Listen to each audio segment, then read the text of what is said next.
여러분 안녕하십니까? 광주 MBC 뉴스투데이 시작합니다. 먼저 오늘의 주요 뉴스입니다.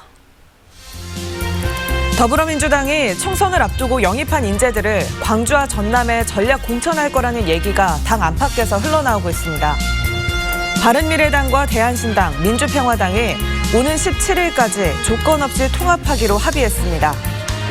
신종 코로나 바이러스의 여파로 노인 복지시설과 무료 급식소 운영이 중단돼 노인들이 불편을 겪고 있습니다. 지역 중견 건설업체인 중흥건설이 서울지방국세청으로부터 특별 세무조사를 받고 있는 것으로 알려졌습니다. 더불어민주당이 공천 후보자 심사를 진행 중인 가운데 광주 전남 지역의 전략 공천설이 다시 흘러나오고 있습니다. 민주당으로 영입한 인재들을 비례대표로 배치하기가 쉽지 않은 상황에서 지역구로 전략 공천할 가능성이 높아졌다는 분석입니다. 이계상 기자입니다. 4.15 총선을 앞두고 민주당의 1차 인재 영입이 마무리됐습니다. 전국 법관 대표회의 초대 의장을 지낸 최기상 전 판사가 영입 인재 20호로 민주당에 입당했습니다. 최 전 판사가 광주에서 고등학교를 졸업한 데다가 최근 광주의 한 지역구에서 최 전 판사가 포함된 여론조사가 진행돼 해당 지역구 출마 가능성이 거론되고 있습니다. 서울 북부지법 부장판사와 전국 법관 대표회의 의장을 지낸 최기상 씨에 대해 알고 계십니까? 민주당 영입 인재 4호인 소병철 전 대구고검장 역시 고향인 순천 지역구에 출마할 가능성이 높다는 전망입니다. 최근 비례대표 전략 공천을 금지한 중앙선거관리위원회 결정에 따라서 영입 인재들이 지역구에 배치될 거라는 전망이 나오면서 전략 공천설에 더욱 힘이 실리고 있습니다. 하지만 지역구에서 왕성한 활동을 해온 후보 대신 영입 인재를 일방적으로 전략 공천할 경우 지난 20대 총선 때처럼 혹독한 민심 위반을 불러올 수도 있어서 민주당의 고심이 깊어지고 있습니다.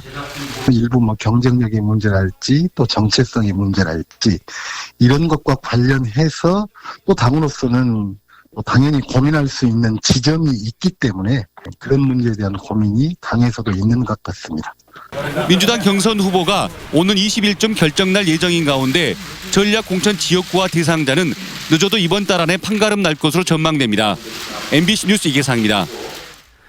바른미래당과 대한신당, 민주평화당 등 호남을 지지 기반으로 하는 옛 국민의당 계열 3개 정당이 오는 17일까지 조건 없이 통합하기로 했습니다.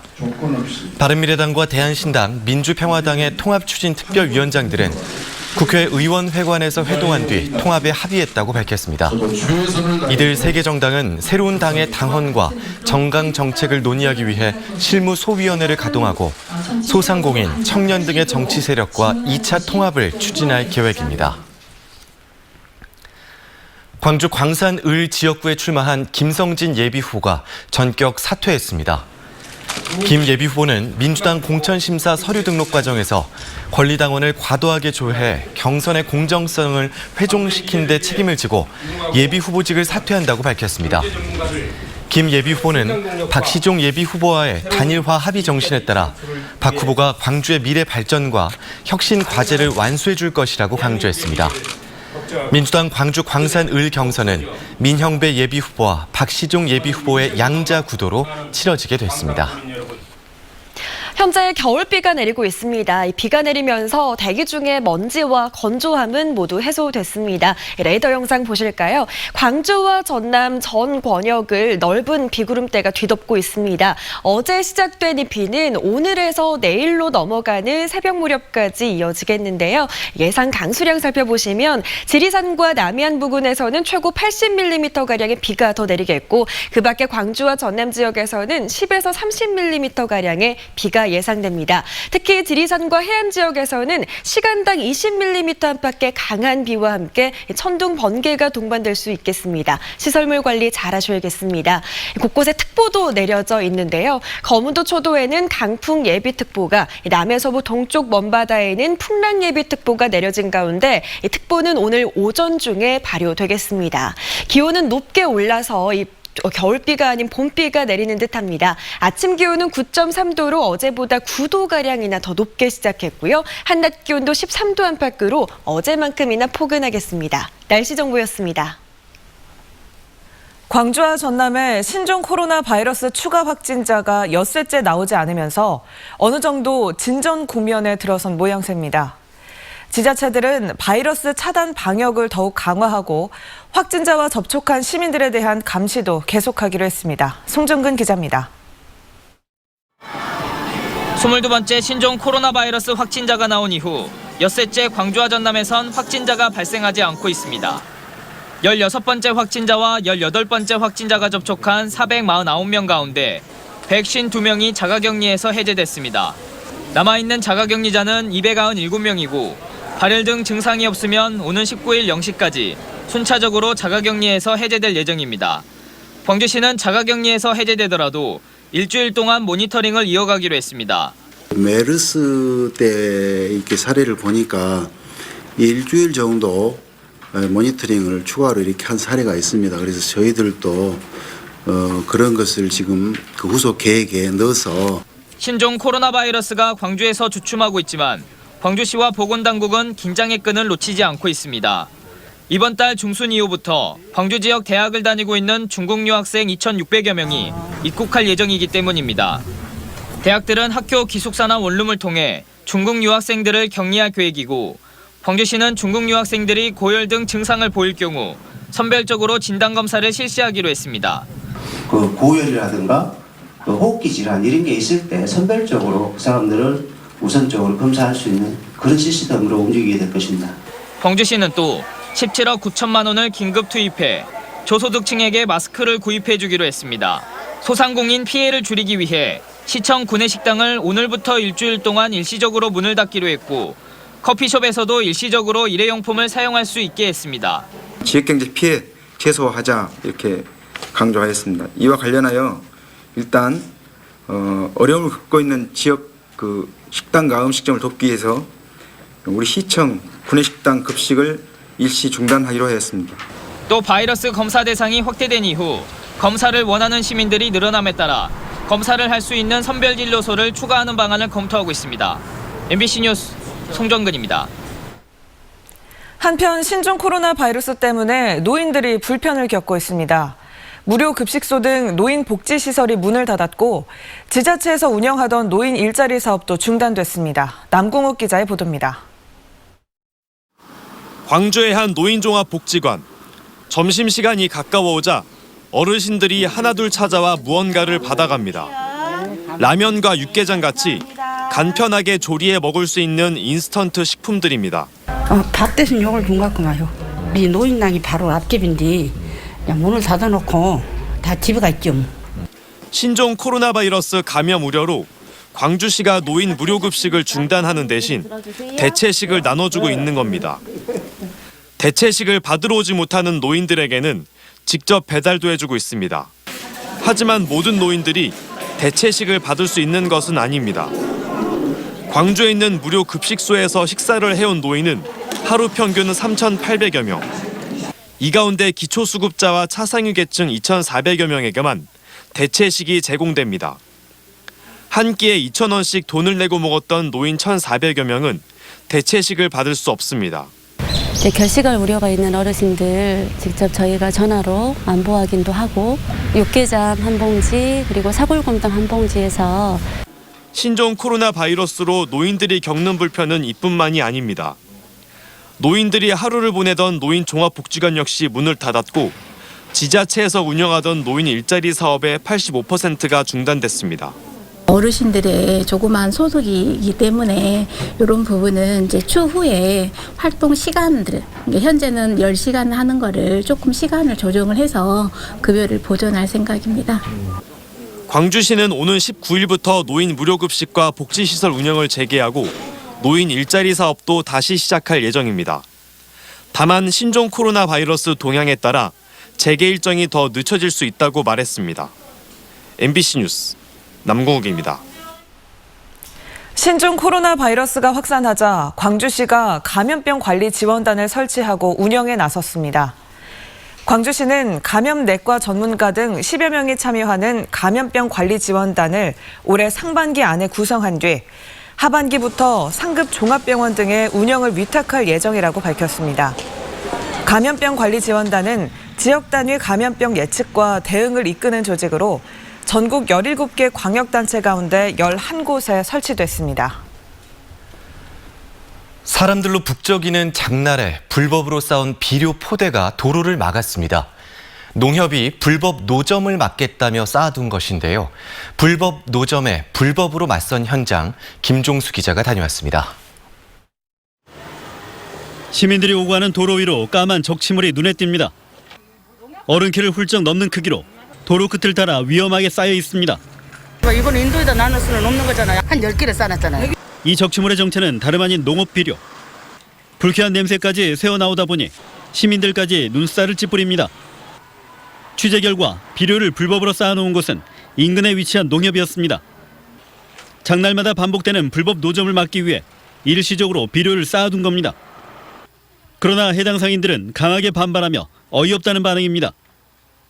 닷새마다 한 번씩 영업을 하고 있는 자신들 역시 불법을 피해갈 수 없다면서도 공용시설인 도로에 불법 적치를 한 농협의 행태도 이해할 수 없다고 주장합니다.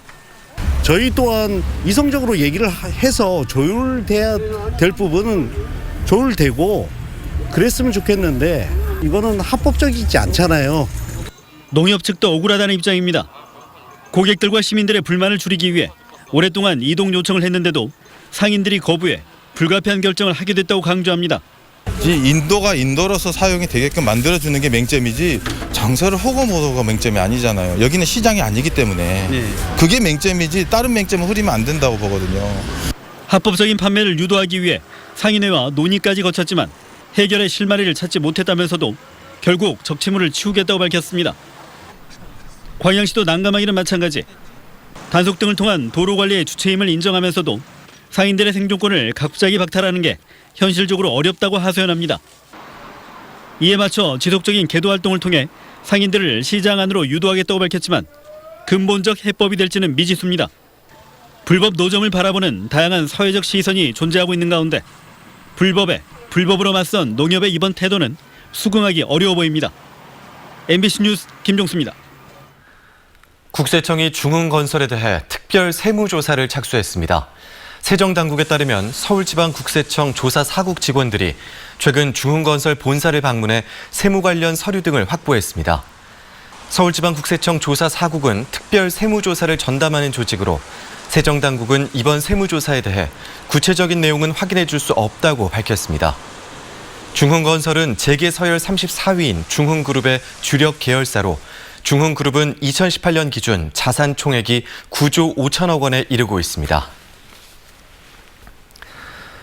핵 폐기를 요구하는 전국 시민단체들이 어제 한비던전 앞에서 핵발전소 폐쇄를 주장하며 오체 투지 행진을 벌였습니다. 핵 폐기를 위한 전국 네트워크는 탈핵을 하겠다는 정권에서 에너지 과잉 시대로 진입하게 됐고 핵발전소 수출까지 이뤄지고 있다며 그 바탕인 원자력진흥법을 폐기해야 한다고 주장했습니다. 핵 폐기를 위한 전국 네트워크는 3월 11일 후쿠시마 원전 사고 9주기를 앞두고 핵 발전의 위험성을 경고하기 위해 지난 5일 결성됐고 국내 원전을 돌며 오체 투지 행진을 벌이고 있습니다.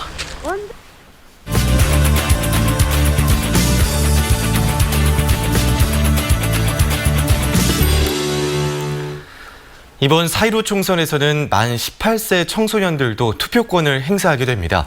기대와 우려가 공존하는 가운데 이 청소년 유권자들을 대상으로 하는 선거법 교육이 필요하다는 목소리가 높은데요. 실제 유권자인 청소년의 생각을 들어보시죠. 오늘은 광주시 아동청소년의회 의장을 맡고 있는 전남공업고등학교 김정빈 학생 스튜디오에 나와 있습니다. 안녕하세요. 네, 안녕하세요. 우선 시간 내주셔서 감사합니다. 네. 김정빈 학생도 이번에 투표권을 갖게 된 걸로 아는데 소감이 어떠세요? 저는 2002년 1월생으로 올해 첫 투표권을 가지게 되었는데요. 항상 저는 선거에 관련되어서 필요하다고는 생각을 했었어요. 법적으로 24세 이하가 청소년인데 법에서도 그렇게 나왔듯이 20살이랑 19살이랑 솔직히 그렇게 다르다고 생각을 하지 않거든요. 청소년들이 가지고 있는 생각이나 이런 것들을 더 잘 표현해낼 수 있다는 데에서 긍정적인 의미가 매우 큰 것 같고 아직 정치에 대해서 큰 견해를 가지고 있지 않은 친구들이나 아직 정치에 관련된 지식이 미비한 친구들은 아직 우려가 되긴 합니다. 하지만 그렇다고 해서 청소년이 유권자가 되는 데에 대해서는 저는 적극적으로 찬성인 생각이었고 앞으로 미래를 만들어가면서 청소년들에 대한 정치 교육이라든지 조금 늦더라도 하나씩 천천히 바꿔야 된다고 생각을 합니다. 네, 이렇게 만 18세가 투표권을 갖는 게 어떤 의미가 있다고 보십니까? 의미가 매우 크죠. 물론 선거가 진행돼서 청소년들의 투표율이나 정책들이 실현되는 이런 상황들을 봐야 더욱더 실감이 나겠지만 청소년들은 이때까지 어른들이 선택하고 어른들이 결정한 세상에서 움직였다고 말을 할 수 있지 않을까 싶어요. 그렇다고 해서 어른들이 잘못했다는 건 아니고 어른들의 실수에 청소년들이 피해를 입은 사건도 많았고 물론 청소년들이 참여를 한다고 해서 많은 것이 당장 바뀐다고 생각은 안 해요. 그래도 청소년들도 작은 목소리 하나라도 낸다면 작은 목소리가 모여서 하나의 큰 목소리가 되고 그 하나의 큰 목소리가 바른 것들을 만들어 나가지 않을까 싶습니다. 네. 또 유권자 연령이 낮아지면서 아까 말씀해 주신 것처럼 거기에 맞는 선거법 교육이 필요하다라는 목소리가 나오고 있고요. 또 교실이 정치화되지는 않을까 그런 우려도 동시에 나오고 있습니다. 어떻게 생각하시나요? 교실이 정치화된다는 거에 대해서는 저는 솔직히 말해서 교실이 정치화돼도 나쁘지 않다고 생각을 하거든요. 제가 전교 학생회장직을 맡고 있는데 이 분야에 관심을 가지고 있는 전국에 있는 친구들과 많은 이야기를 나눠봤는데 어떤 친구는 뭐 이쪽 당이 좋다, 저쪽 당이 좋다, 뭐 이 정책이 좋다, 뭐 이 사람이 좋다 이야기를 하는데 나와 다른 정치 성향을 가진 친구와 이렇게 반 친구와 오히려 이야기를 하게 되면 좀 서스럼 없이 매일매일 같이 이렇게 이야기도 할 수 있고 이것에 대해서 정말 좋다고 생각을 하거든요. 왜 어른들도 이제 약주하시면서 이제 정치적인 이야기도 많이 하시잖아요. 물론 저희끼리만의 이야기는 많이 부족하기 때문에 정치 교육이 필요하다고 생각을 합니다. 뭐 물론 지금 당장은 아니더라도 가까운 미래에 정치적 성향을 학생들에게 행사하지 않을 교육자들을 교육센터라던가 아니면 전문 교과로 변경을 시키던지 이런 식으로 교육자 양성을 통해서 교육이 진행되면 정말 좋을 것 같아요. 네, 정빈 학생도 앞으로 직접 투표를 해야 하니까 후보자들의 정책이나 공약에도 눈길을 갈 텐데요. 청소년들의 입장에서는 어떤 후보의 어떤 정책들에 더 눈길이 갈까요? 저희도 기준은 매우 다양할 것 같아요.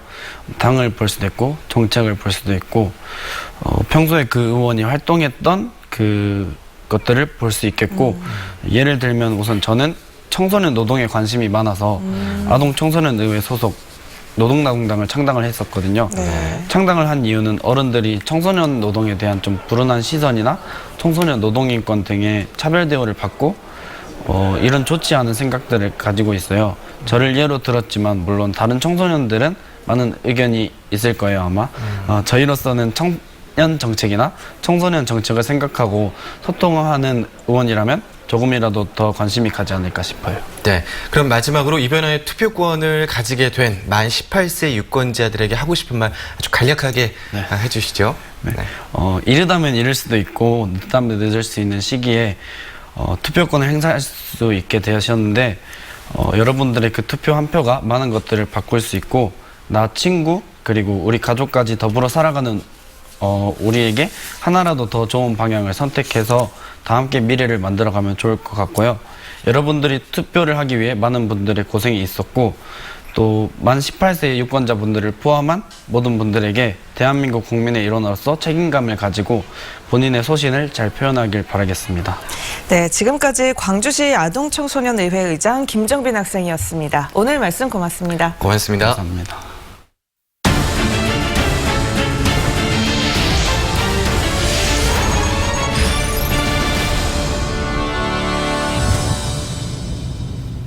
농협이 일정 규모 이상의 농산물을 사들일 때는 반드시 리스크관리위원회를 거쳐야 합니다.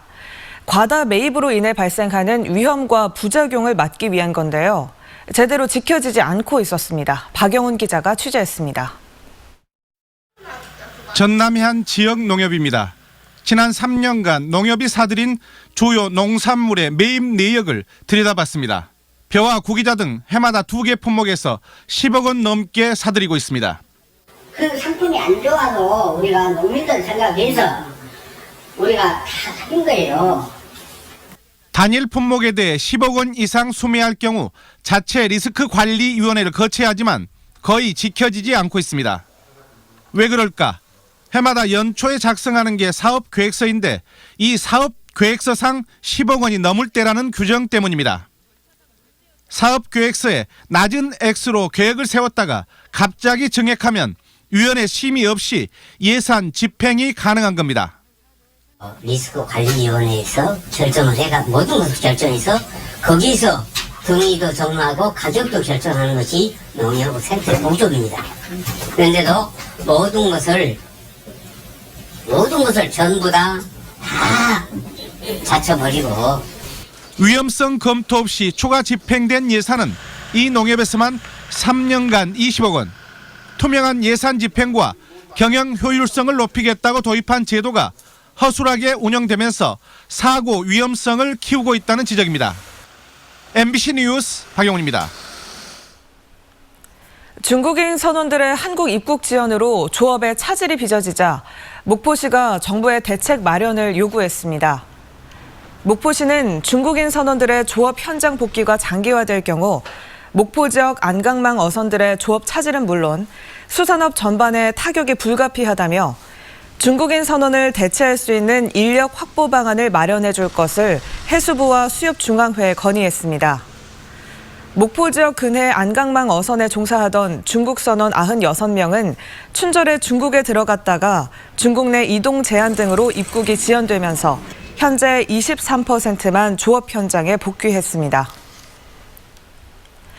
학생을 성추행하거나 학대한 교사에게 법원이 잇따라 벌금형을 선고했습니다.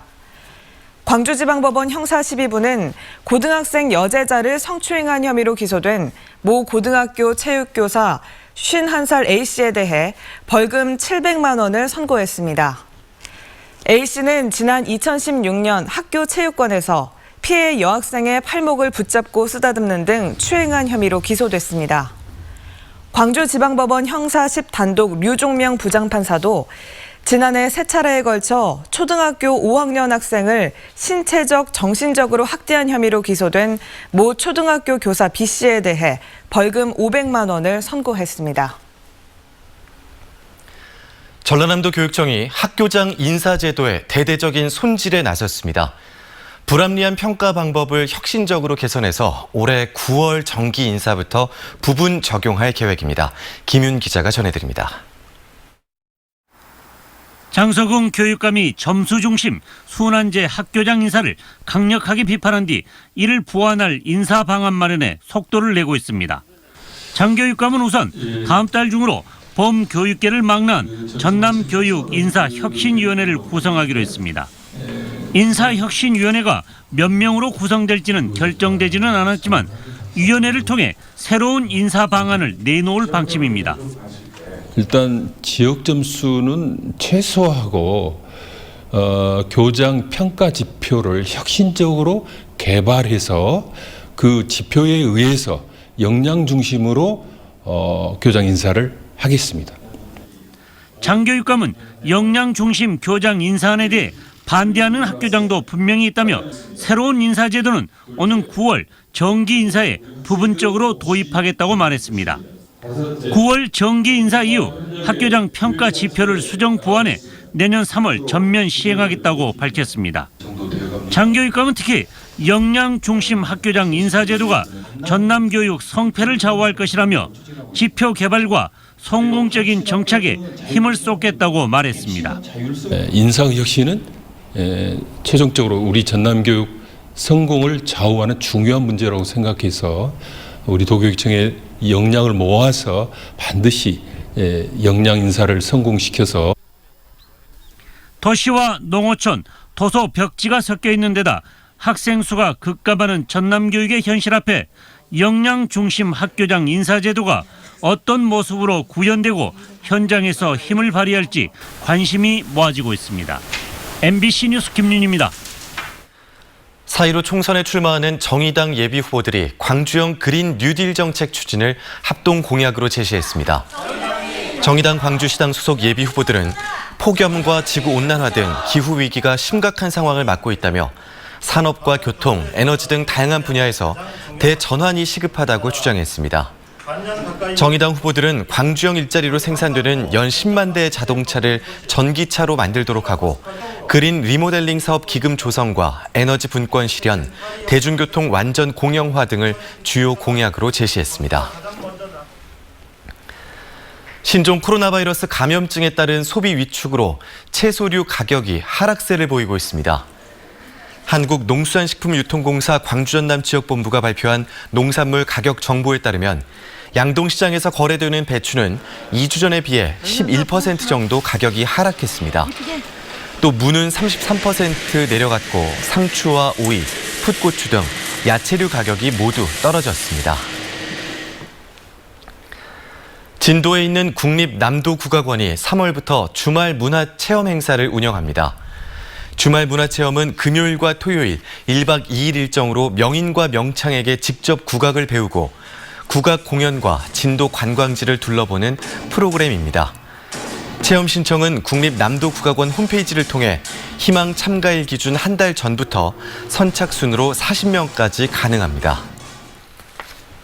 현재 비가 내리고 있습니다. 이 비가 내리면서 대기 중에 미세먼지와 건조함은 모두 해소됐습니다. 현재 레이더 영상 보시면 넓게 퍼진 비구름대가 우리 지역을 모두 뒤덮고 있는데요. 어제 시작된 비는 오늘부터 내일로 넘어가는 이 새벽 무렵까지 이어지겠습니다.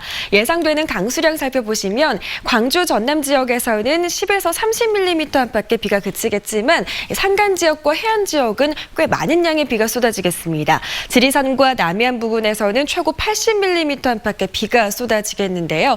특히 낮 시간대 동안에는 시간당 20mm 안팎의 세찬 비와 함께 천둥, 번개가 동반되기도 하겠습니다. 시설물 관리 잘 하셔야겠습니다.